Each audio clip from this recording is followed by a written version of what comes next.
નમસ્કાર મિત્રો, વિડીયોમાં તમારું સ્વાગત છે। જી હા મિત્રો, અત્યારે હાલ મોટા અને મહત્વના સમાચાર સામે આવી રહ્યા છે। તો મિત્રો, સમાચારમાં વાત કરીએ તો ઉત્તર પ્રદેશના હાપુર જિલ્લામાં બુધવારે રાત્રે ટ્રક અને બાઇક વચ્ચે સર્જાયેલા ભીષણ રોડ અકસ્માતમાં એક જ પરિવારના 4 બાળકો સહિત 5 લોકોએ જીવ ગુમાવ્યા છે।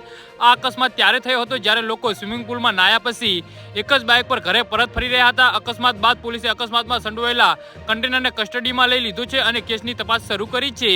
જી હા મિત્રો, અત્યારે હાલ મોટા અને દુઃખદ સમાચાર સામે આવી રહ્યા છે। અહેવાલ અનુસાર હાપુરના મોહલ્લા મસ્જિદપુરાના રહેવાસી દાનિશ અને તેના પરિવારના 4 બાળકો સાથે બાઇક પર ઘરે પરત ફરી રહ્યો હતો।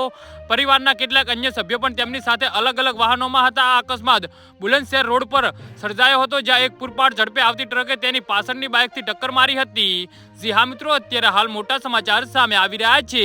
અકસ્માતની માહિતી મળતા જ પોલીસની ટીમ ઘટના સ્થળે પહોંચી ગઈ હતી અને બચાવ કાર્ય શરૂ કર્યું હતું। ઇજાગ્રસ્તોને તાત્કાલિક નજીકની હોસ્પિટલ લઈ જવામાં આવ્યા હતા, પરંતુ ત્યાંના ડોક્ટરોએ બધાને મૃત જાહેર કર્યા હતા। મૃતકોમાં 10 વર્ષીય સયામર અને 11 વર્ષીય મયારા, 8 વર્ષીય સમર અને 9 વર્ષીય માહિમાનો સમાવેશ થાય છે।